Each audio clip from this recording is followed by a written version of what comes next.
Bailar, comer, Ir aburrirse, al cine, viajar, tocar, besar, beber, pintar, soñar. morder. Descubre junto a Antonella Esteves las lecturas y canciones preferidas de líderes entusiastas de la cultura, los sabores que inspiran su día a día y los rincones que marcan sus historias. Chile TV y Radio Universidad de Chile presentan Cuestión de Gustos.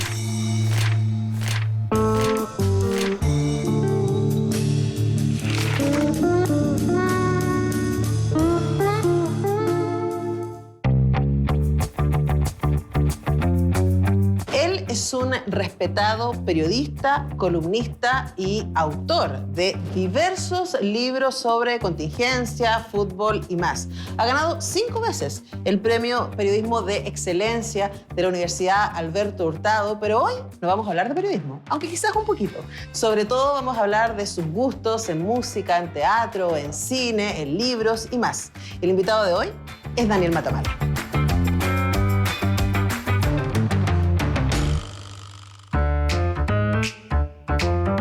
Y ya estamos con nuestro invitado de hoy. Para mí es un tremendo placer poder sentarme a conversar con Daniel Matamala, porque siempre nos encontramos como de pasar en festivales, lanzamiento de libros y cosas. Así que tengo muchas preguntas para ti. Daniel, bienvenido. ¿Cómo estás? Hola, Antonella. Muchas gracias por la invitación. Verdad que nos encontramos así como la pasada siempre, ¿no? Así como conversaciones de 30 segundos. Así que bueno poder hablar un poquito más largo. Claro, ahora nos hemos encontrado en espacios que nos interesan como el cine, como los festivales de cine. Nos hemos encontrado en Festival de Cine Valdivia, tu ciudad natal, y también el lanzamiento de libros y otras cosas. Pero hoy día vamos a hablar de las cosas que a ti te entusiasman, de los libros que a ti te inspiran, de las películas, autores y más. Y hoy día ponemos sobre la mesa un montón de cosas muy bellas. ¿Por dónde partimos? Vamos a partir por la música. Ya, vamos. Porque además, tenemos la misma edad con Daniel. Entonces acá tenemos una triada muy bella de vinil. Oye, es súper noventera la tríada un poquito, po. Es bien noventero. Este disco no es noventero, pero Nine Inch Nails lo conocimos en esa época, sí, es verdad. Entonces, bueno, hablemos de tus primeros recuerdos con la música. ¿Cómo te recuerdas haber empezado a vincularte con tu propia banda sonora? Bueno, mi mamá es profesora de música, así que en mi casa como que la música era una presencia constante. Además, es profesora de música y luthier. Entonces en mi casa siempre había instrumentos musicales que se estaban haciendo, se estaban arreglando o que estaban en las paredes. Entonces como que había una cosa como también como física táctil con la música que era interesante. Se escuchaba harta música. Los Beatles, por ejemplo, como que es de mis primeros recuerdos de esa época. Silvio también, como de ese momento.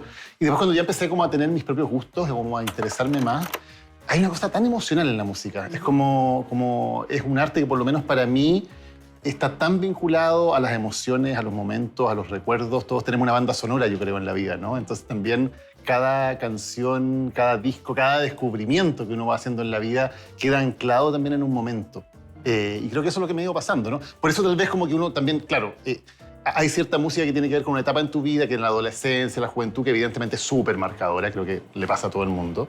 Pero después también la música te va acompañando en tu evolución como persona, en las cosas que te van pasando, en cómo vas cambiando. Entonces también es re interesante eso. Ahora, ahí hay dos cosas que yo creo que pasan y es la música de nuestros padres, ¿no? Entonces, por ejemplo, no sé, mi viejo escuchaba mucho los Jaivas y Led Zeppelin y Pink Floyd, gracias papi.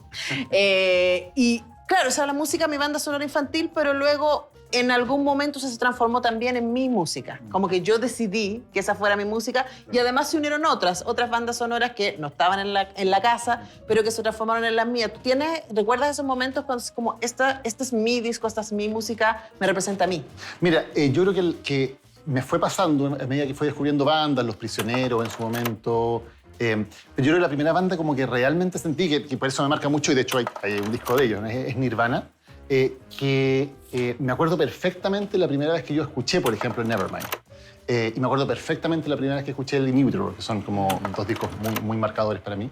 Me acuerdo del momento, me acuerdo como dónde estaba y me acuerdo lo que me generaron, porque había esa sensación de escuchar una banda, no tenía idea de lo que estaban diciendo porque mi inglés era terrible, pero había algo en la forma de cantar, en la forma de expresarse, en cómo sonaban esos instrumentos que yo decía, esta banda que es, imagínate, de Seattle, y yo estoy en Valdivia, como al otro extremo del mundo. Tiene harto que ver igual. Sí, claro, hay algo probablemente ahí, la lluvia, qué sé yo, sí. Como que me está hablando a mí.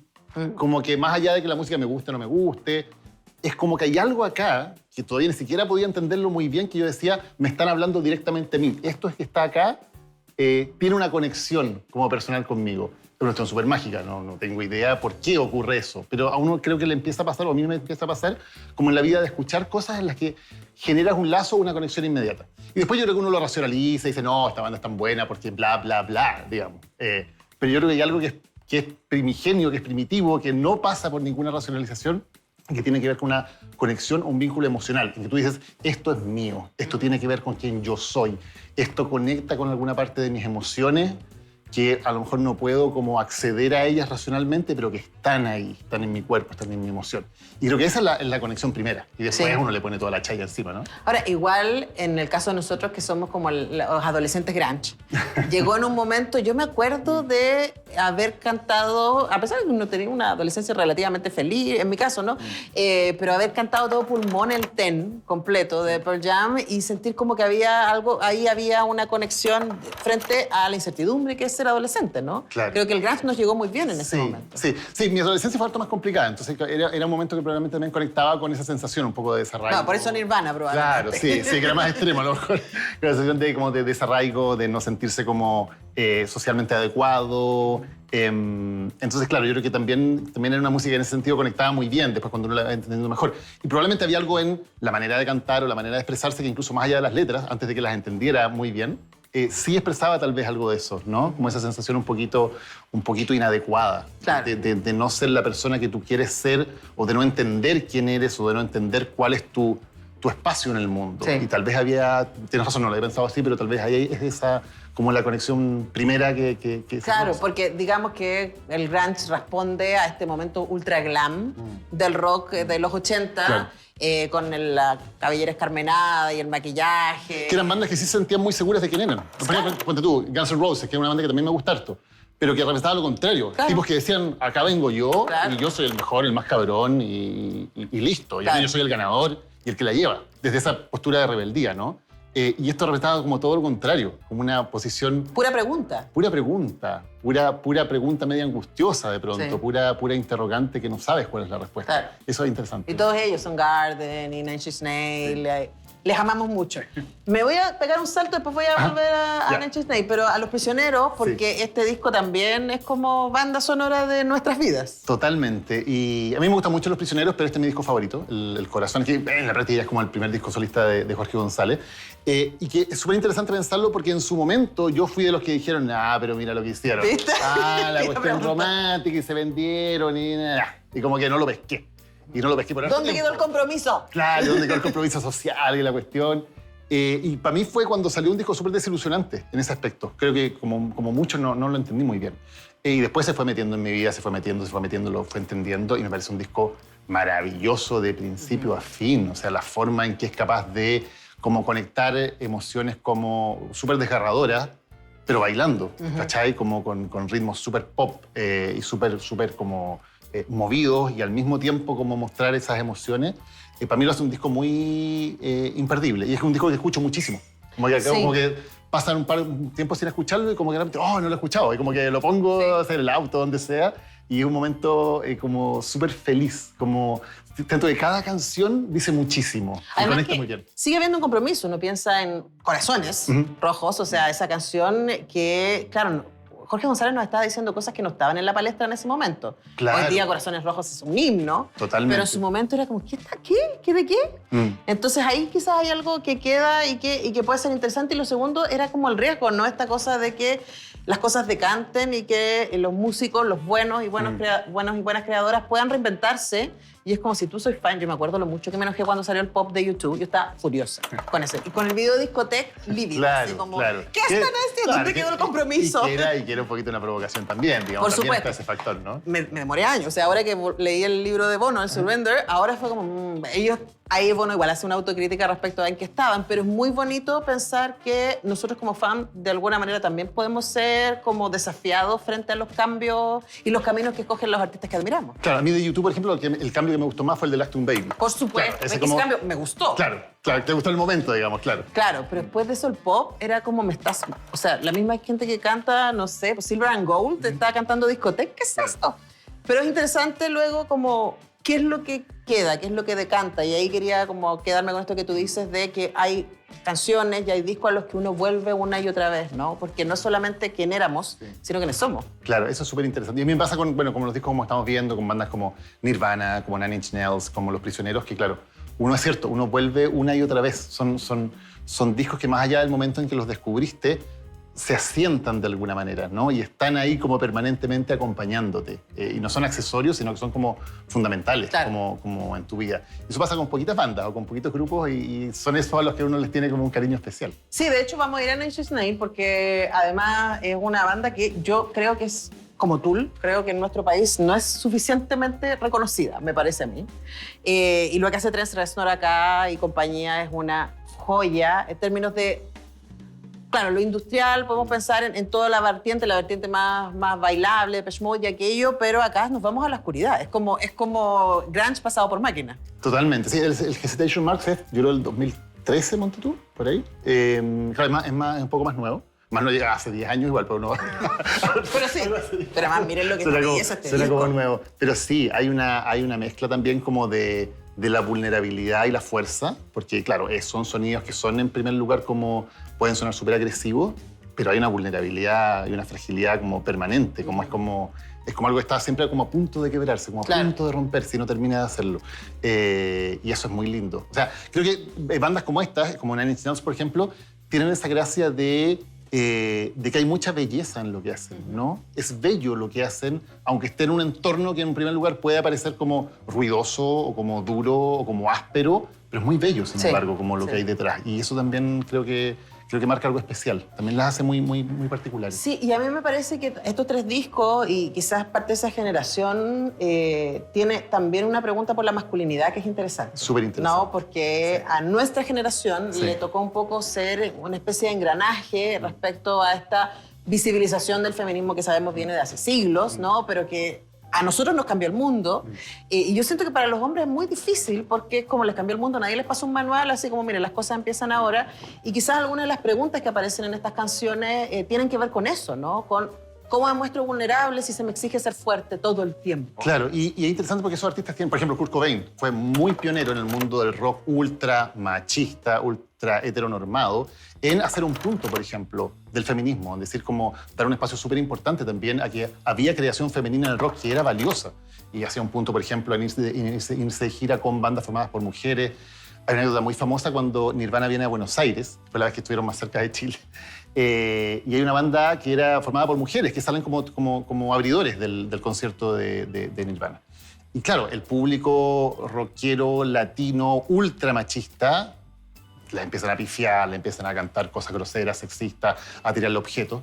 Y se enojó tanto Cobain con ese público que ese concierto en Buenos Aires cantó exactamente los 45 minutos que tenía que hacer para cumplir el contrato, no cantó ninguna de sus canciones más conocidas, no interactuó con el público y se fue. Por la indignación que le provocó como ese trato tan machista del público con la gente. Y Cobain también tenía eso, era muy, muy aliado a la comunidad gay, cosas que en ese momento para la escena rockera eran súper disruptivas y que en ese momento eran muy incomprendidas, incluso muy difíciles. Bueno, y Jorge González, ¿para qué decir? Cuando saca un disco como ese, cuando trata temas como los temas del feminismo, también era como, chuta, ¿qué le pasa, no? Y la gracia también de haber desafiado como en esos puntos como el conservadurismo inconsciente de sus audiencias, porque seguro que el público rockero del grunge de los 90 o el público más contestatario ante dictadura de fines de los 80 no se entendía a sí mismo como un público conservador. Claro. Sin embargo, lo eran y mucho en temáticas como el feminismo, temáticas de género. Entonces, está ese desafío también de decirle a sus seguidores, oye, ustedes son finalmente conservadores, no se dan cuenta. Claro. Y poner esa provocación también arriba de la mesa. Pero también hay como, yo creo, compartir la pregunta, ¿no? Porque, claro, tú y yo nos dedicamos al periodismo y andamos buscando como las explicaciones a las cosas, ¿no? Tú eres un estupendo columnista, gracias por tus columnas, porque nos ayudan como a poner en contexto ciertas cosas que están pasando en un mundo donde cada vez hay menos contexto, en donde cada vez tenemos más el titular y la bajada del video de 30 segundos. Claro. Y vamos pasándolo rápido, ¿no? Claro. Y eso vuelve un mundo incierto, cada vez más hostil. Y quería preguntarte desde ahí cómo esta música, que tiene una base melancólica importante, de alguna manera te rescata o te acompaña o te sientes contenido por ello.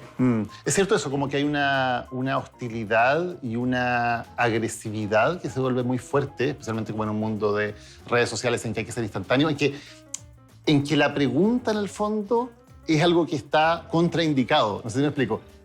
Para sobrevivir en el mundo de las redes sociales tú tienes que tener respuestas inmediatas y súper rápidas, porque el algoritmo lo que premia es que tú respondas rápidamente, respondas de una manera muy fuerte y muy agresiva, porque eso es lo que va a funcionar, y respondas de acuerdo a lo que tu tribu piensa. Porque si tú te das el tiempo de reflexionar y decir, mira, a lo mejor lo que está diciendo el de la otra tribu tiene algo de razón, claro, pensemos al respecto. Primero, perdiste tiempo, por lo tanto tu respuesta ya no fue la primera, ya no fue la más instantánea, ya no fue la más popular, y además introduces matices que también funcionan mal dentro de como tu grupo de referencia. En un mundo en que se premia mucho la lealtad, más que la duda, ¿no? La consistencia en el sentido de que yo pienso como los de mi grupo, más que la apertura de decir, oye, en el otro grupo puede que haya algo interesante en lo que están diciendo. La certeza es tan peligrosa. Claro, bueno, pero es un mundo, como el de las redes sociales, que premia esas certezas preconcebidas, el prejuicio tan cierto y castiga como la duda. Y me parece que el arte en general, y aquí no solamente la música, tiene la gracia de hacer precisamente lo contrario. O sea, el arte te hace reflexionar, te hace emocionarte, te hace conectar también áreas distintas, porque a veces, como lo que decíamos antes, te emocionas antes de saber por qué te emocionas, ¿no? Y esa emoción permite abrir como un diálogo incluso interno, donde dices, ¿por qué me pasa esto? Y descubres algo sobre ti que ni siquiera sabías que existía. Eso muchas veces pasa con el arte, no solamente con la música. Entonces, como que eso también te permite conectarte con áreas que son precisamente las contrarias a las que este mundo de redes sociales te está permanentemente como incentivando, que es como, chuta, descubrir algo dentro de ti que no sabías que estaba. Algo que a lo mejor es una interrogante, una duda, algo sobre lo que no tienes certeza y poder interrogarte a ti mismo sobre eso.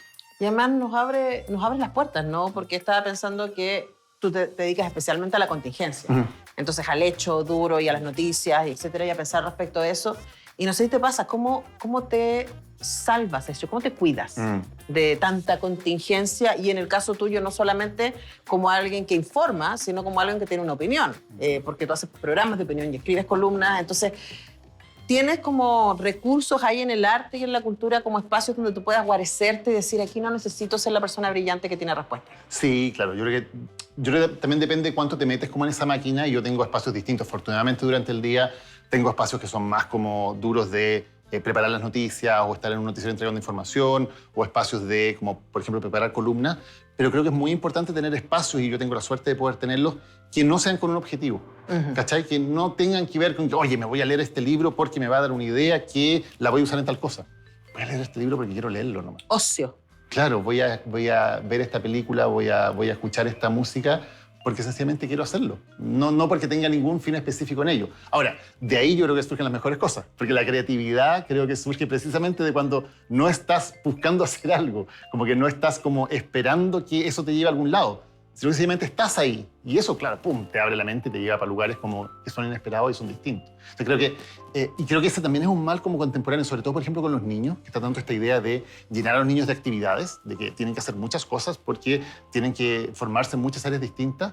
Y los niños y los adultos también necesitamos, creo que, espacios para el ocio, para sencillamente... de ahí surge la creatividad, finalmente. Si estás como seteado en hacer cosas que tienen un fin, el espacio que dejas para salirte de ahí, para ser creativo, es súper estrecho. Entonces, tener estos espacios que no tienen ningún fin determinado, sé que es un lujo difícil de tener en una sociedad como la actual, pero cuando uno puede tenerlo es tremendamente fructífero. O sea, de ahí sale como todo lo que es nuevo, lo que es distinto, lo que es interesante, me parece. ¿Y cómo escoges? Porque tenemos mucha oferta. Sí. Hay mucha oferta. Además, te gusta ver teatro, ves series y películas. Y claro, y además a ti y a mí tenemos la fortuna de que por nuestros trabajos nos llegan muchos libros. Entonces, claro. como... Ahora vamos a tener cómo se van acumulando. Frente a la brume, sí. ¿Cómo escoges? Es difícil, porque, por ejemplo, yo casi no veo series y sé que me estoy perdiendo algo súper importante, porque gran parte de las cosas como interesantes audiovisualmente que están pasando hoy día están en el formato de series. Pero se me hace mucho más abrumador comenzar una serie, porque es un compromiso como a largo plazo, ¿no? Yo tengo ahí una estrategia para eso. ¿Ya? Y es que veo series antológicas. Veo series de 8 capítulos, 10 capítulos, se acabó. Chao. Claro. Cuando me dicen, tenés que ver Succession, es como, Sí, son ¿qué 3 pasa? temporadas, Claro. ¿no? Es Claro. difícil, sé que me lo estoy perdiendo. Claro, pero uno sabe que se está perdiendo algo que es muy bueno, pero es como, es como medio inabarcable. Es de largo aliento. Claro, más que una película o una obra de teatro o un libro que uno sabe que tiene como una extensión como más moderada. Pucha, no tengo como una fórmula, la verdad es que soy súper intuitivo nomás. Como que O sea, tengo, pero escucháis la emoción. claro, porque tengo 10 libros apilados ahí. Y además hay una cuestión que lo decíamos, ¿no? Que es la cosa como física del libro. Bueno, vamos con como el libro, ¿no? Es como tan interesante. Que me pasa mucho eso también. Como también me dejo llevar por ese tipo de cosas, como qué libro quiero tener en las manos, ¿no? Por cómo se siente, por cómo se ve, y de ahí como que voy viendo si me interesa, si me agarra, lo que sea. Y vaya armando, yo tengo ya así como la pila de vacaciones. Me tengo galetas, son como Sí. 10 de como... Porque claro, por ejemplo, en nuestro caso, de nuevo, volver al ocio. Como yo leo mucho en literatura chilena porque luego voy a hacer las entrevistas, Claro, ¿no? claro. Pero, por ejemplo, no sé, tengo el último de Margaret Atwood. Ahí como... ¿Cuál es el último? Se llama El ladrón ciego o algo así. Ya, que salió ya, recién. ya. Es una maravilla. Y tú trajiste a Carrera. Sí, traje Carrer, fíjate, porque yo sé que hay gente que ya está como chata de Carrer, ¿no? Porque dicen como que hay una fórmula un poquito que la ha sobreutilizado. Yo lo descubrí hace muy poco, ahí confieso como súper ignorancia, y en general en el mundo literario yo llego súper tarde a las cosas. Pero qué lindo es descubrir cosas grandes. A mí me parece que es una maravilla. Entonces a Carrer como que yo lo descubrí hace como 1 año y medio, diría yo. Partí con Limonov, luego leí El estrecho de Bering. Y este libro en particular, Yoga, me impactó mucho. No sé si lo leía más el año pasado en un momento de mucho como aislamiento, como en unas vacaciones que estaba así como solo perdido del mundo, que también es un buen setting porque te permite como realmente la inmersión total. Y me pareció, a mí no me interesa el yoga, no tengo ningún interés particular por el yoga, pero me pareció como que esa mezcla entre como el relato del mundo interior que él iba logrando a través de la meditación, con los eventos como del mundo exterior que iban ocurriendo, me pareció que estaba lograda de una manera que me resultó además muy conmovedora. Por cierto, una más como tiene la cosa profesional de que también te interesan los relatos que juegan un poquito con formas narrativas distintas, que mezclan o que meten elementos de no ficción, pero me pareció que este libro en particular estaba tremendamente bien hecho y bien logrado. Y es un libro como que todavía como que me vuelve, ¿no? Como esos libros que tú los cierras, los terminas, pero de vez en cuando como que vuelven y uno como que quiere ver de nuevo algo específico, acordarse de cómo se contaba tal cosa. Ahí queda como un rezago de emoción, un rezago de emoción que está ahí permanentemente, ¿no? Sí, yo creo que es súper lindo cuando eso pasa con algunos autores, con algunos libros. Como uno lee tanto, a mí como que se me van... Y creo que un libro o una película es una marca cuando uno puede delinear más o menos de qué se tratan. A mí yo tengo súper mala memoria, entonces me olvidan, pero sí me acuerdo la emoción. Claro, no sea lo mismo de qué se trata. No lo mismo, o sea, como si tú me seguís como alguna película en particular que me haya gustado, como cuenta cuál fue como la historia, la verdad es que hay un montón de detalles que ni me acuerdo, pero quedó algo ahí, ¿no? Porque quedó, como te dices tú, quedó una emoción que es medio informe, ¿no? No necesariamente como es tan expresable como incluso en palabras, que está antes. Y eso es lo que creo que hace una obra artística en general memorable. Y el timing, pues, porque como tú decís, probablemente si Yoga no te hubiera llegado en un momento en que estabas tú en un modo más introspectivo y más sensible a las posibilidades. Y sensible a una historia así, que lidia mucho también con ese tipo de temas. Entonces... Ahora, ¿no te pasa? Como tú decías, por ejemplo, en el caso de Carrer, es esta idea de que igual él está trabajando sobre materiales, en este caso autobiográficos, pero el Limonov, que es un gran libro, está trabajando con un personaje real, y hay como este juego, el adversario que decir, ¿cachai? Hay este juego que limita el periodismo con la ficción, que ahí uno inmediatamente empieza como a mirar las estrategias. Claro, y que uno cree también, como por deformación profesional, inmediatamente, ¿qué de esto es ficción y qué no, ¿no? Y como esa cosa que uno inmediatamente como que trata de mirar cuáles son los hilos atrás, ¿no? De cuáles son los hilos que se van tirando para hacer las mezclas o ver cuánto es ficción o cuánto no. Pero claro, hay como un juego también, que es un poquito de entretención profesional en eso, de decir ya, cuántos elementos hay de no ficción, cómo y dónde se introducen los elementos de ficción para que funcionen también. Y claro, la gracia es cuando esos hilos no se notan, porque son difíciles de descubrir. Pero también ahí entramos en una cosa que a mí me parece súper interesante y que tiene que ver con nuestro trabajo, que es la idea de que toda narración es siempre un relato. Incluso cuando tú y yo estamos hablando de noticias y de contingencia, estamos construyendo un relato, estamos escogiendo, si lo hacemos de manera consciente y bien intencionada, los elementos más importantes en la lógica de que no nos olvidemos, somos comunicadores sociales, tenemos un deber frente a la ciudadanía respecto a nuestro trabajo, pero también es un relato. Es que, la historia es un relato. Es que por eso yo el concepto de objetividad yo encuentro que le ha hecho tanto mal al periodismo. Porque no hay una manera objetiva de relatar una historia. No la hay. O sea, tú puedes elegir 50 puntos de vista distintos y ninguno de ellos es objetivo. Todos ellos son un punto de vista subjetivo que tú has elegido porque crees que es la mejor forma de contar la historia. Pero no la hay, sencillamente. Entonces, toda forma de contar la realidad siempre es una narración. Y por ejemplo, Harari creo que lo explica súper bien cuando habla de que, en el fondo, los seres humanos conocemos y entendemos por medio de narrativas. Exacto. Por medio de historias. Y claro, tú puedes ver si esa historia está anclada en hechos que tienen que ver con la realidad o son historias puramente míticas, etc. Pero nosotros no conocemos mediante una planilla Excel. No nos damos cuenta de las cosas mediante una tabla con números. Nos damos cuenta de las cosas y las entendemos y las conceptualizamos mediante narraciones. Y eso es parte de cómo funciona el cerebro humano. Sí. Entonces, por lo tanto, cuando tú quieres como voy a contar la realidad como lo más apegado posible a ella, lo haces mediante una narración. Lo haces contando una historia. Y eso va a ser siempre así. Sí. Somos así, digamos, no hay Somos como seres cambiar. construidos de historia. Exactamente. Dice Pilar Aguilar, estoy citando a una investigadora española. Ahí detonaste un tema que me da para abrir 4.000 preguntas, pero tenemos que ir a una pausa. Ya regresamos para seguir conversando con Daniel Matamala en Cuestión de Gustos.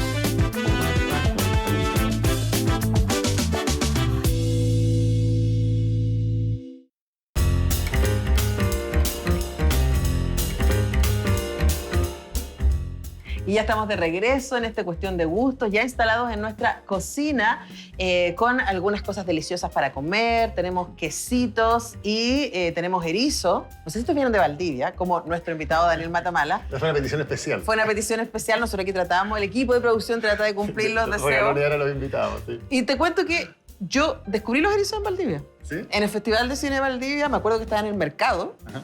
Que me encanta. Entonces, como es parte del rito de ir al Festival de Cine y ir a comer al mercado, y llega el Manuel García con el Cristian Ramírez, y Manuel, que es ariqueño, así como, hay que comer erizo, aquí hay erizo. Y ahí fue mi primera vez con los Pero la erizos. primera vez con los erizos no es tan fácil.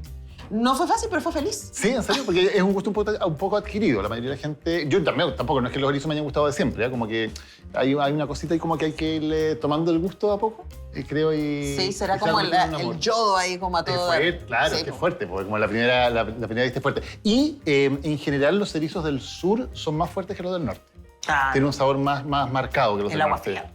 Sí, no sé si será eso la razón, la verdad, pero, Yo pero, sí, pensaría pero hay diferencia. En que general, lo mismo pasa los con erizos el del norte pescado. son un poquito más suavecitos, como que son mejores para partir. Bueno, después vamos a ver cómo están estos. ¿Cómo están? ¿Y dónde vienen? A ver, vamos a hacer la cata. Claro, pero en todo caso los erizos son una buena excusa para que hablemos de Valdivia, ¿no? Cuando hablamos de gustos y cosas que te entusiasman, ¿qué extrañas de tu origen valdiviano? Todo. Además de la familia, por supuesto. Todo, bueno, como que tengo la suerte más de haber crecido en una ciudad tan linda, ¿no? Porque es como, eso es, más allá de la subjetividad de uno, yo creo que es una ciudad preciosa. Sí, no, aquí nadie se va a Nadie poner discute eso, a ¿no? esa Nadie lo discute. declaración. Y claro, tengo recuerdos muy lindos que están muy vinculados a la naturaleza en Valdivia, porque una de las cosas que tiene crecer en una ciudad así es que la naturaleza tiene una presencia muy fuerte, que es muy distinto a una ciudad como Santiago, donde evidentemente como que la fuerza está dada más bien por elementos, aparte de la cordillera, que es una maravilla, pero está dada por elementos En mucho general no más la vemos. humanos. Sí, pero cuando se ve es tan linda, ¿no? Están presentes, como uno se acuerda, wow, qué bacán tener la cordillera.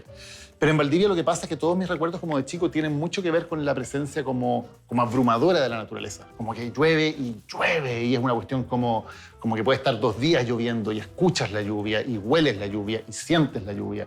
Y bueno, en mi caso, que además vivíamos en una zona que es los barrios bajos, se inunda todo, ¿cachai? Como que estás inserto en la lluvia. Como que más que estar en una ciudad, estás en un escenario natural que es majestuoso y es muy fuerte. ¿Cachai? Y pasa lo mismo porque está la presencia enorme del río, que también es grande y es lindo, y de la vegetación, que también es enorme, y del viento, que también es fuerte. Entonces, como hay una inmersión, y esos son mis recuerdos de infancia, ¿no? Que además son recuerdos bien felices, bien lindos, pero con esa inmersión de que la naturaleza está presente y que vayas a jugar con tu amigo en la tarde y se pone a llover. Y sigue jugando y da lo mismo, digamos, y llueve, y llueve, y llueve, y llueve, y llueve. Y es parte de ese recuerdo, es parte como indeleble del recuerdo. Sí. Y como te decía, la parte sensorial. Porque sientes, escuchas la lluvia, hueles la lluvia, Y hasta el día de hoy, para mí, bueno, en Santiago no llueve mucho, pero cuando llueve me hace inmensamente feliz que llueva. Como verlo, sentirlo, como quedarme dormido en la noche escuchando como El mejor sonido del mundo. Eso es algo que como que me lleva muy fuertemente a algo que dice, qué feliz me hace esto. Que es una felicidad ¿Y así fue como difícil? del núcleo. Cuando te viniste a vivir a Santiago, como perder ese vínculo con una naturaleza imponente y hermosa que cobija. Además, en Valdivia Claro. uno siente que se siente cobijado por la naturaleza, no es Sí. una cosa como que te echa para afuera. Sí, sí, hay algo. Y ahora, cuando me vine a Santiago, también como que yo venía persiguiendo algo que para mí era súper importante, ¿no? Que era como... Quería tanto ser periodista, no quería tanto como era como algo que me movía mucho. Entonces también lo sentía como un paso súper importante. Iba muy motivado por eso. Entonces, claro, como que es cierto que se echa de menos y hasta el día de hoy lo echo de menos y voy a Valdivia un par de veces al año e ir al sur como que te pone en una frecuencia para mí que es muy distinta. Y claro, aquí la naturaleza tiene esa cosa que es mucho menos presente, ¿no? Por eso también cuando aparece la cordillera también es algo muy lindo. Sí, pues que como uno vos, lo valora Santiago, tanto, ¿no? Santiago en HD, una cosa ¿Verdad importante. que estamos en un lugar que es muy bonito? El entorno natural de Santiago también es precioso. Lo que pasa es que lo vemos menos, estamos menos insertos en él, como que nos podemos olvidar un poco más de él, ¿no? Que es algo que en ciudades como Valdivia no pasa. Está ahí presente siempre. ¿Y tú crees que también este tránsito territorial haya tenido influencia en las habilidades que desarrollaste? Me contabas que eres muy tímido. Sí. Tu versión valdiviana era más tímida, que quizás tiene que ver también con esta cosa como del enclaustramiento y de tener que estar como un poco cobijado, ¿no? Frente a la lluvia, etcétera, y llegar a Santiago y tener que sacar el verso, porque es como si algo tenemos que hacer en el periodismo es nuestra capacidad de estar afuera. Claro, tuve como esa terapia de shock, ¿no? Cuando yo, no sé, en primer año de periodismo tenía como que pescar el teléfono, que se mueven teléfonos fijos todavía, entonces uno literalmente se sentaba frente al teléfono. Y no miraba. Claro, y llamar a alguien y decirle, soy Tania Matamala, soy estudiante de periodismo, no sé, deme una entrevista o lo que sea, para mí era muy difícil. O sea, de quedarme 10 o 15 minutos sentado frente al teléfono como juntando el valor para poder hacerlo. Y fue un poco en ese sentido una cierta terapia, de que como que quería tanto hacerlo, o sea, que sentí, bueno, tengo que hacerlo nomás, tengo que agarrar el teléfono porque, bueno, si quiero estudiar esto y si quiero ser periodista, es algo que tengo que superar. Y creo que sigo siendo una persona más bien tímida, digamos. Pero como que lo fui superando como un poco en términos profesionales, de que tenía que tener un personaje que fuera un poquito más entrador y que tuviera la personalidad para poder hacer eso.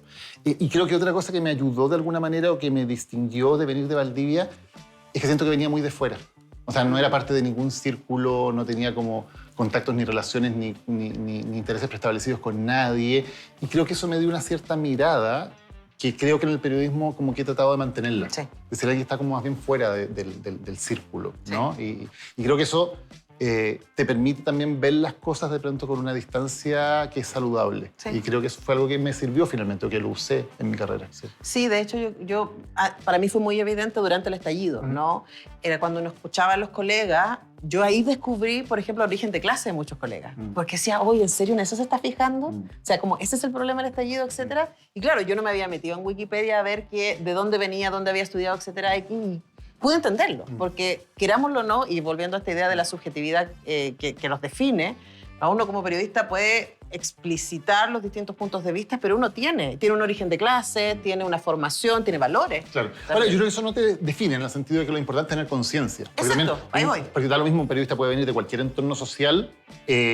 Lo importante es como que entienda como de dónde viene, que sea autocrítico también de cuál es ese origen, de cuáles son, por lo tanto, los puntos ciegos, porque uno siempre tiene puntos ciegos. Y por lo tanto, estar como permanentemente pensando, ok, ¿cuáles son esos puntos ciegos? ¿Qué es lo que no estoy viendo? Porque mi origen, mi subjetividad, mis círculos de amistades, como que de alguna manera me ponen desde una cierta mirada que tal vez no es tan comprensiva de la realidad. Entonces creo que no es que algunas personas pueden o no hacerlo dependiendo de su origen, sino que es importante como tener autoconciencia de quién es uno, de dónde viene y de cómo eso finalmente te define un poco en términos de que te permite mirar mejor ciertas cosas y a lo mejor te entrega ciertos puntos ciegos en otras y ser consciente de eso. Ahora, quizás ahí mi crítica tiene que ver, y me hago muy responsable de eso, de que especialmente en la televisión, hay como circuitos de gente que estudió en ciertas universidades, que se mueven ciertas... Entonces, hay menos ese espacio para hacerse la crítica porque hay menos outsiders. Claro. Hay menos gente que viene de afuera y como que hace ruido y que dice, oye, pero también podríamos considerar este otro Claro, punto de es vista. fácil de decir. Bueno, y yo también vengo, o sea, claro, yo vengo de Valdivia, pero estudié en la Universidad Católica. O sea, más en el mainstream imposible, digamos. Claro, y he trabajado después en canales de televisión súper establecidos, en medios como súper como establecidos con sus intereses y todo. Y por lo tanto también tengo que estar como permanentemente viendo, bueno, qué elementos de aquí estoy a lo mejor como dejándome llevar por cierta institucionalidad de cómo supuestamente deberían hacerse las cosas y qué tanto eso me hace sentido o no en lo que yo quiero ser como periodista. Y protegiéndonos. Y ahí aparece otro tema, ¿no? Porque a propósito de cómo cerramos el bloque anterior, yo iba a citar una frase que a mí me encanta de Barico, Alessandro Barico, gran escritor italiano, que ya le recomendé Mr. Wynn a Daniel, que él dice que la realidad se construye entre el dato y el relato.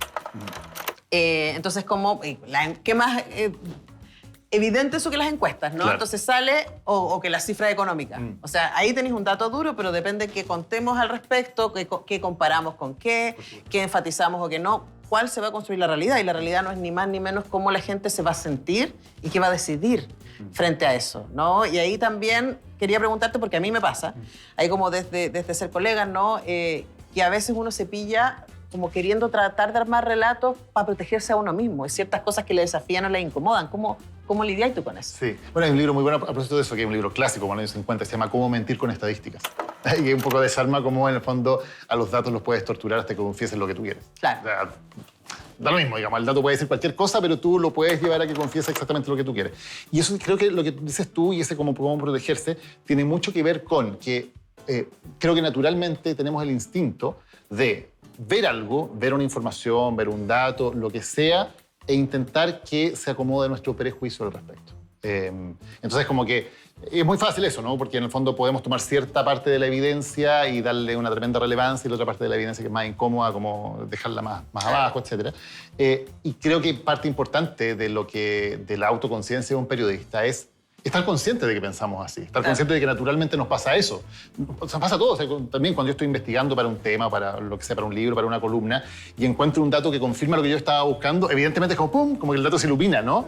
Y al revés, cuando encuentro un dato que más bien contradice mi idea, es como, a ver, busquémosle como el lado por el cual podemos desacreditarlo, ¿no? Claro. Y eso creo que nos pasa a todos. El punto es que creo que uno como ciudadano en general, pero especialmente como periodista con la responsabilidad que tenemos, tiene que estar consciente de eso y decir, a ver, ¿por qué este dato lo estoy como mirando en menos? ¿Por qué le estoy como buscando y en cambio este otro lo estoy como inmediatamente aceptando como que es verdad? Ah, bueno, porque tal vez tengo un prejuicio en mi manera de pensar. Entonces, como estar permanentemente como examinándose a uno mismo para intentar reducir al mínimo eso, que igual está, igual existe. Y es Además, inevitable.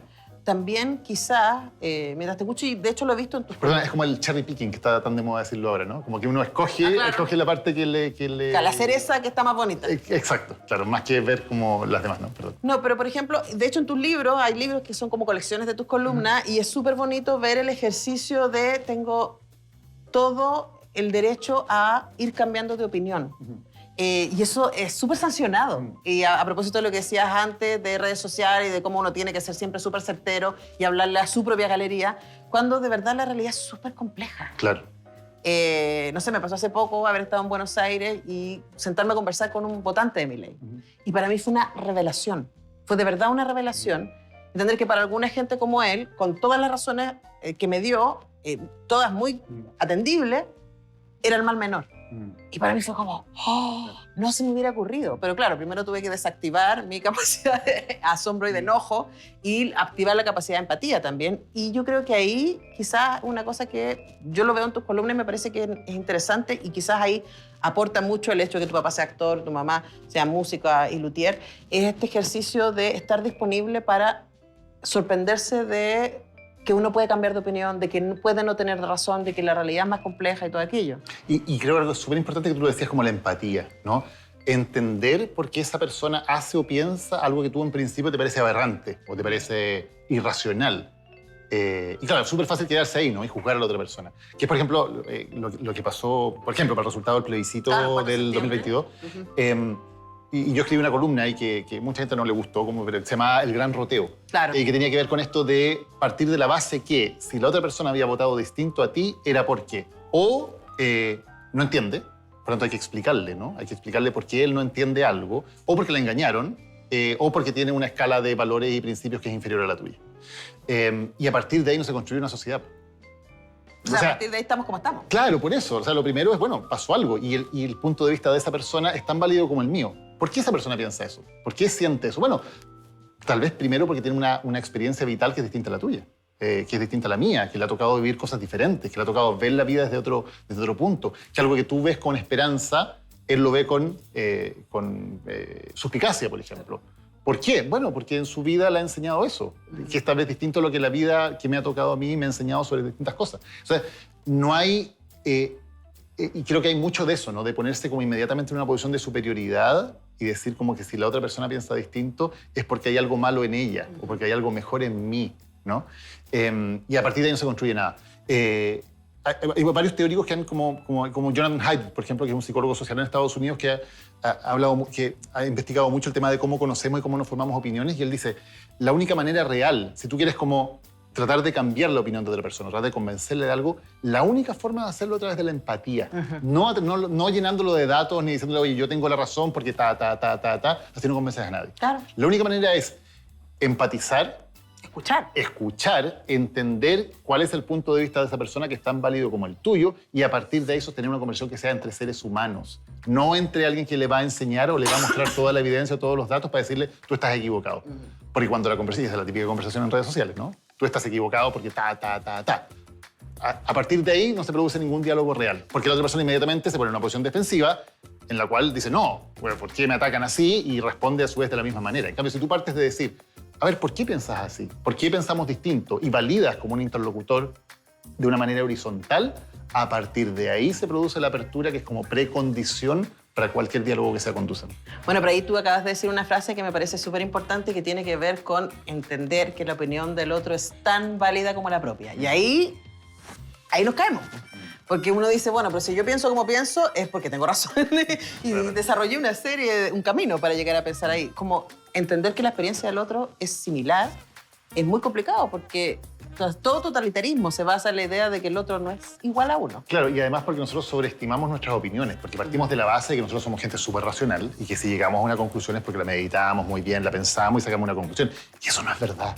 Si todos, no importa el nivel educacional, no importa el nivel socioeconómico, obtenemos nuestras opiniones, sobre todo en temas como controvertidos o políticos, de una manera bien distinta, que es primeramente instintiva. O sea, nosotros primero, instintivamente, decidimos algo. Nos gusta A o B. Bueno, pero eso es como enamorarse. O sea, es como que uno le gusta algo porque le gusta y después empieza a contarte relatos respecto a... ¿Viste? De nuevo, claro, porque entendemos la vida mediante narrativas, entonces nos formamos nuestras propias narrativas de las cosas. Y claro, uno va donde la amiga o del amigo y le dice, no, lo pasé que conocí a alguien, empezó a contarte una historia. Claro. Respecto a eso. Pero lo primero es mucho más primitivo, finalmente, mucho más emocional, pues no pasa todo como por acá. Entonces, nosotros creemos o nos contamos la historia nosotros mismos también, que todas esas decisiones son súper racionales y por lo tanto, yo que sí lo pensé, yo que sí sobre el tema, yo que sí estoy informado, evidentemente mi opinión pesa más que la de la otra persona.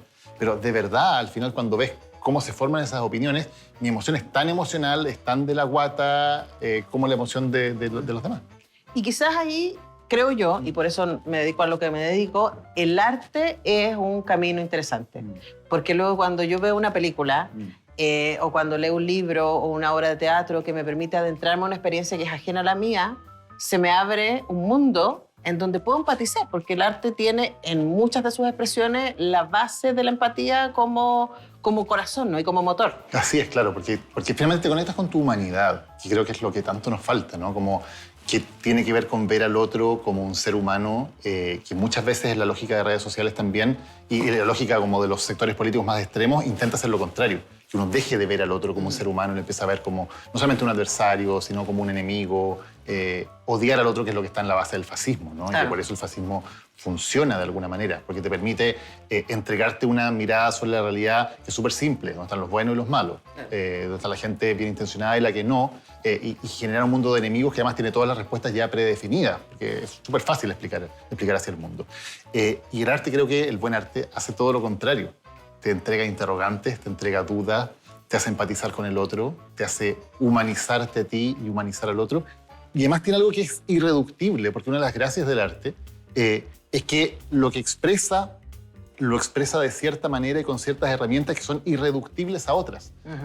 Podemos hablar todo el día de por qué nos gustó una obra de teatro o una pieza musical o una pintura, pero al final hay algo en ese soporte que está solamente ahí, que tú no lo puedes reducir a palabras o una explicación o una racionalización. Y por lo tanto entra también en ti de una manera que es totalmente distinta, diferente.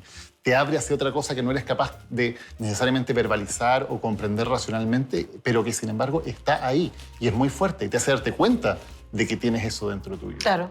Y que no te permite mirar la realidad. Sí. De nuevo, lo que decía Barico, ¿no? Desde otro lado. Estaba pensando, por ejemplo, no sé si viste Perro Bomba, por ejemplo. Sí. Y ya, para mí esa película fue muy impactante. Porque es Santiago, es mi Santiago, es mi ciudad, pero es otro Santiago.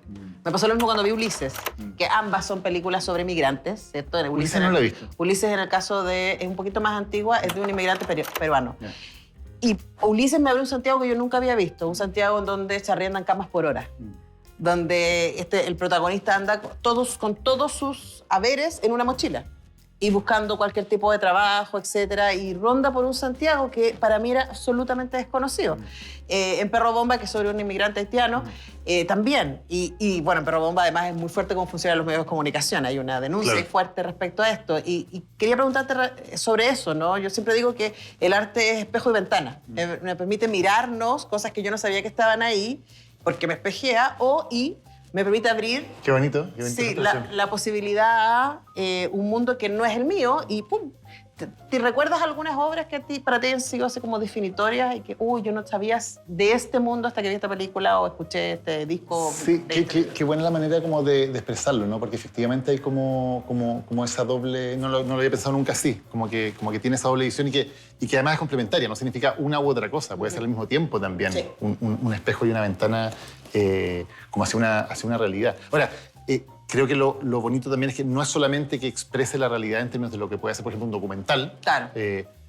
Sino que también, de nuevo, hay cierta manera de narrar las cosas y cierta manera de expresar las emociones que también es distintiva. O sea, te permite también entender la realidad, de nuevo, desde otro punto de vista, que es diferente. Y que creo que para los que nos dedicamos también a la no ficción o al periodismo, hay también como siempre aprendizajes de cómo hacerlo, ¿no? De cómo tomar herramientas narrativas que muchas veces se ocupan en la ficción y cómo eso nos permite también como contar historias. Sí, no estaba pensando, por ejemplo, en esa misma lógica, no sé si te pasó, pero Mala Junta, de la Claudia Guayquimilla, que trabaja además con dos figuras de titular. Sí. Es muy interesante, me acuerdo haber conversado con ella en su momento, claro, Mala Junta es la amistad entre dos adolescentes. Un adolescente es el clásico usuario del Sename, que parte, ¿cierto?, la película con él delinquiendo, y el otro es un adolescente mapuche.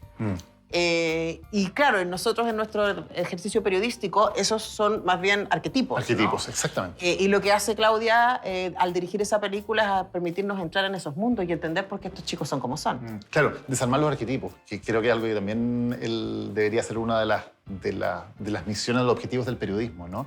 De nuevo, en un mundo además en que es tan fácil armar arquetipos, de que es tan fácil como definir a las personas por una característica, por su nacionalidad, por su pertenencia política, por su grupo socioeconómico, y nos armamos inmediatamente, ya, esta persona es así, porque viene de tal país o por lo que sea, o tiene tal etnia, ¡pum!, listo. Y lo dotamos de una serie de características que, de nuevo, deshumanizan. Y de nuevo, es lo que han hecho los fascismos toda la vida, deshumanizar, generando como ciertas características en torno a una persona. Si una persona es judía, ¡pum!, tiene todo esto en torno a él. Si una persona es mapuche o es inmigrante, ¡pum!, tiene todas estas características en torno a él. Entonces, una misión muy noble y muy necesaria es precisamente entrar a esos arquetipos por dentro, como abrirlos con una llave, desarmarlos y dar cuenta de toda la riqueza que hay en esos individuos, que toda la riqueza que hay en cada uno de nosotros. Claro. Y eso es una misión muy noble. Y acortar la distancia. Yo me acuerdo haberles mostrado todo sobre mi madre a un grupo de alumnos muy conservadores. Que, por supuesto, en ese momento, además estamos hablando de hace muchos años, claramente no tenían amigos travestis ni amigas travestis, ¿no? Fue antes de que tuviéramos esta cosa más fluida que ahora. Y que, bueno, ahí la caricatura era total, digamos. claro. Pero y Claro. yo me acuerdo que los molestaba y les decía, pero igual ustedes se tomarían un tecito con la Grado. Es como, ¿qué agrado? Sentarse con ella, escucharla, etcétera. Pero y esa es la posibilidad. O sea, Almodóvar ahí crea un personaje que es muy querible. Claro, exacto. Frente a un sujeto que para algún mundo es como... Es pura otredad, es lo ajeno. Claro. Y no solamente lo ajeno, sino lo cuestionable en términos morales. No, y lo raro, y lo risible, ¿no? Y el objeto de burla incluso. O sea, es como cuando tú desarmas eso, cuando, de nuevo, es muy interesante, generas esa conexión emocional, que no es un discurso, ¿no? No es un discurso acerca de lo importante que es la diversidad, lo importante que es ser inclusivo. No, es, mira, si tú conoces a esta persona, te das cuenta que es una persona querible, que es una persona llena de historias, que es una persona con otras complejidades. Y eso vale más que cualquier discurso. Eso no lo puedes como sencillamente generar con un discurso de ocupar palabras que son altisonantes, cuando no compite eso con la emocionalidad, la empatía, y realmente es lo que nos permite conectar. ¿Y recuerdas cuándo fue la última vez que te pasó eso con una obra? Daniel Matama la piensa. Sí, estaba pensando, es difícil la pregunta. Una obra, por ejemplo, que vi hace poco de teatro, muy interesante, es La muerte y la doncella. Está muy bien. De Ariel Dorfman, ¿no? Que es un clásico de la... Dirigida por Rodrigo Bazán. Sí, de la vuelta a la democracia, pero está en un montaje maravilloso, creo que muy bien logrado, y que creo que consigue un poco eso, ¿no? Como hacernos muchas preguntas sobre temas que nos parecen a primera vista tan obvios que tenemos resueltos, ¿no? Tan obvios que ahí está la distancia y que esto es lo bueno y lo malo, que esto es lo que corresponde y lo que no corresponde, ¿no? Y entramos a la sala de teatro muy seguros de nosotros mismos y de nuestras convicciones. Y salimos preguntándonos todo. Sí, y ahí, cuando se logra eso, wow, se hizo algo interesante. No, y además, qué bien mostrar los grises. Es que eso es eso, que la vida finalmente, cuando realmente vas al detalle de cómo se toman las decisiones, cómo los seres humanos realmente viven la vida y toman las decisiones en momentos clave, está lleno de grises, de dudas, de cosas que podrían haber sido de otra manera. Y de error. Mucho más difíciles, y de errores, por cierto. Bueno, ahí les dejamos esa información. Hay una película por ahí, si la quieren buscar, La muerte y la doncella, Claro. con Sigourney Weaver y Sí. Ken Binsley, creo que es el cointérprete. Se las dejamos ahí recomendadas. Daniel Matamal, ha sido un tremendo placer conversar Igualmente, contigo. muchísimas gracias por la invitación. Gracias Nos por pasamos muy bien. aceptar esta invitación y por permitirnos conocer tus gustos también. Nosotros nos vamos a quedar aquí comiendo erizos, quesitos y más. Y a ustedes los dejamos invitados para una próxima edición de Cuestión de Gustos.